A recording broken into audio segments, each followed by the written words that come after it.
प्रचलित लोक कथा के अनुसार प्राचीन समय में तेजाजी राजा वाक्सा जी के पुत्र थे। वे बचपन से ही साहसी थे और जोखिम भरे काम करने से नहीं डरते थे। तेजाजी का जन्म विक्रम संमत 1130 माघ सुदी 14 के दिन खरनाल में हुआ था। उनके पिता राजस्थान में नागौर जिले के खरनाल के प्रमुख कुंवर ताहड़ जी थे। उनकी माता का नाम राम कुंवरी था। तेजाजी जाट का विवाह पेमल में हुआ था, जो झांझर गोत्र के रायमल जाट की पुत्री थी, जो गांव पनेर के प्रमुख थे। एक बार तेजाजी को उनकी भाभी ने तानों के रूप में यह बात उनसे कह दी। तब तानों से त्रस्त होकर अपनी पत्नी पेमल को लेने के लिए घोड़ी लीलन पर सवार होकर अपने ससुराल पनेर गए। वहां किसी अज्ञानता के कारण ससुराल पक्ष से उनकी अवज्ञा हो गई। नाराज तेजाजी वहां से वापस लौटने लगे।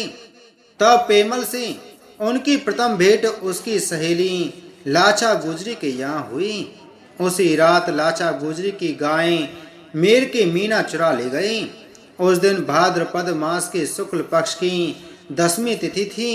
तेजा को पता चलता है कि मेना नामक डाकू अपने साथियों के साथ सारी गायों को लूट कर ले गया है। लाचा की प्रार्थना पर वचनबद्ध होकर तेजाजी अपने साथी के साथ जंगल में मेना डाकू से गायों को छुड़ाने के लिए जाते हैं। रास्ते में तेजाजी को एक सांप आग में जलता हुआ मिला, तो उन्होंने उस सांप को बचा लिया, किंतु वह सांप जोड़े से बिछुड़ जाने के कारण अत्यधिक क्रोधित हुआ और उन्हें डसने लगा। तब उन्होंने सांप को लौटते समय डस लेने का वचन दिया और आगे बढ़े। तेजाजी उस सांप को वचन देते ही गायों को छुड़ाने के बाद मैं वापस यहीं आऊंगा, तब मुझे डस लेना। ये सुनकर सांप ने रास्ता छोड़ दिया। तेजाजी डाकुओं से गायों को आजाद करवा लेते हैं। डाकुओं से हुए युद्ध की वजह से वे लहूलुहान हो जाते हैं और ऐसी ही अवस्था में सांप के पास जाते हैं। तेजा को घायल अवस्था में देखकर नाग कहता है कि तुम्हारा पूरा शरीर खून से अपवित्र हो गया है, मैं डंक कहाँ मारूं। तब तेजाजी उसे अपनी जीभ पर काटने के लिए कहते हैं।